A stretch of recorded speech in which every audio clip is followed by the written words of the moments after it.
Hello my dear students, welcome to Batham class.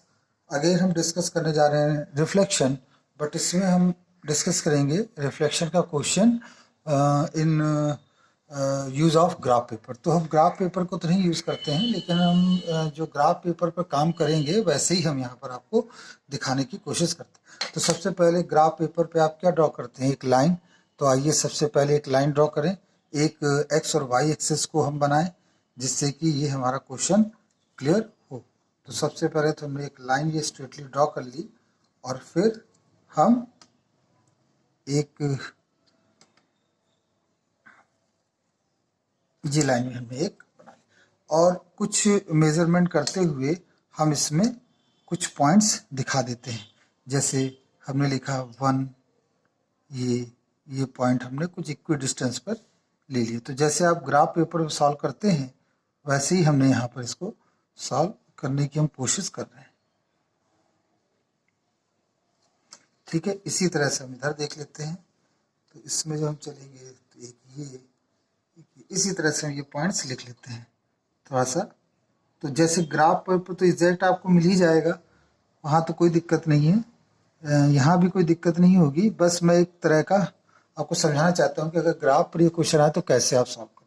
तो सबसे पहले तो हमने ये चीज़ें लिख दी यहाँ पर। अब आता है सबसे पहला इसमें कि use the graph paper A B C D B A quadrilateral whose vertices are दे रखा है 2,2। तो देखिए ये 1 है, ये 2 है, ये 3 है, ये 4 है, ये 5 है। हम इसको शार्प उससे लिखते हैं। 1 है, ये 2 है, ये 3 है, 4 है, 5। 1 2 3 4 5 6, 1 2 3 4 5, ये हमारा। तो सबसे पहले ए कितना है? 2,2, ये है 2, ऊपर जाएंगे, ये हो गया 2,2, दैट बिकम्स ए। और फिर है बी 2,-2, 2 के लिए तो इधर चलेंगे, -2 के लिए नीचे आ जाएंगे, ये हो गया आपका बी।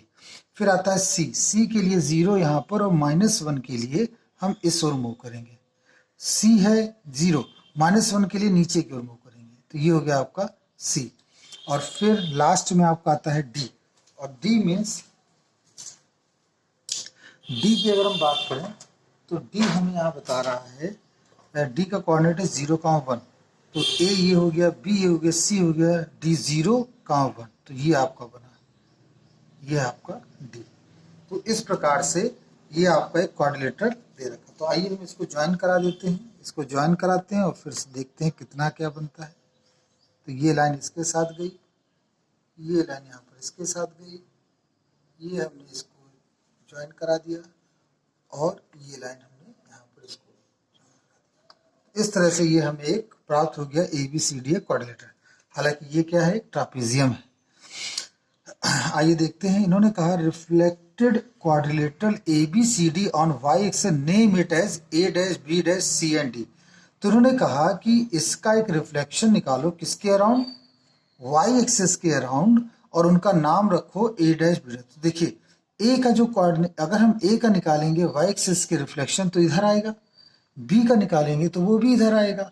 डी इनवेरिएंट रहेगा, क्यों? क्योंकि डी वाई एक्सिस पर ही है। अगर कोई पॉइंट वाई एक्सिस पर होता है और वाई के अराउंड हम उसका रिफ्लेक्शन निकालते हैं तो वो बदलता नहीं है, वो वहीं का वहीं फिक्स रहता है।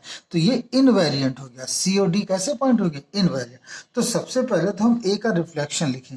तो ए का जो कोऑर्डिनेट था वो 2,2 था, बी का कोऑर्डिनेट था वो 2,-। तो हम यहाँ पर लिखेंगे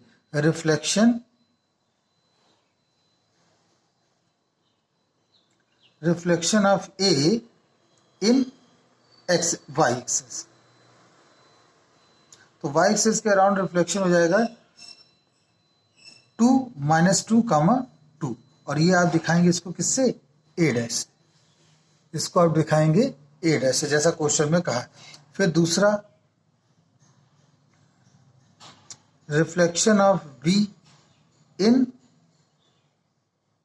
वाई एक्सिस, वो हो जाएगा -2, -2, क्योंकि वाई एक्सिस के अराउंड है ना। तो वाई एक्सिस के अराउंड में वाई की वैल्यू कैसी होगी? फिक्स होगी। अब डी और सी जो लिखा, तो हम यहाँ लिखेंगे C and D both are invariant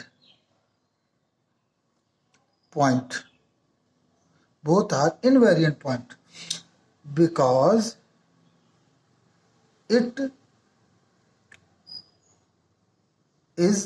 it lies on y axis. तो देखिए अब इसका कोऑर्डिनेट कितना है y का, -2, तो यहां से -2 के लिए ये चलेंगे और 2 के लिए ऊपर की ओर मूव करेंगे, तो ये आपका पॉइंट हो गया। और दूसरा -2, -2 ये चलेंगे और नीचे की ओर मूव करेंगे, तो ये हो गया -2। तो ए का आपका क्या बन गया a डैश, बी का आपका क्या बन गया b डैश, और इन्होंने कहा कि जो क्वाड्रिलेटरल बने वो नेम करिए इससे, तो हमने इसको इससे मिला दिया। अब उसके लिए हम दूसरे कलर का मार्कर यूज करते हैं।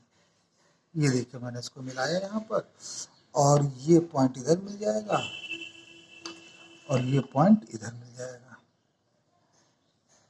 तो इस प्रकार आपने देखा कि जो इसका ए बी सी डी का जो रिफ्लेक्शन आया अराउंड वाई एक्सिस, वो क्या आया, A dash B dash C and D, where C and D are invariant point.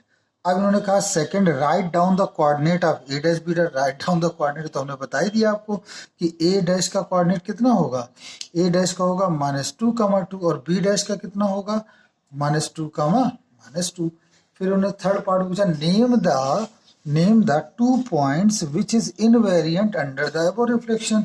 तो वो पॉइंट्स कौन से होंगे, थर्ड पार्ट में D and C are invariant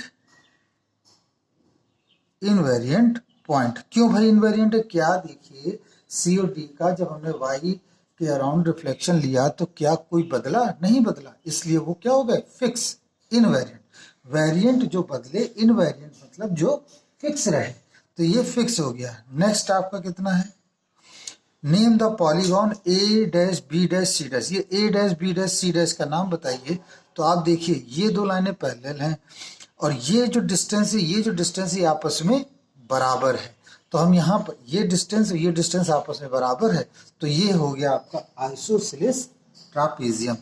तो आप लिखेंगे A dash B dash C D be an isosceles trapezium.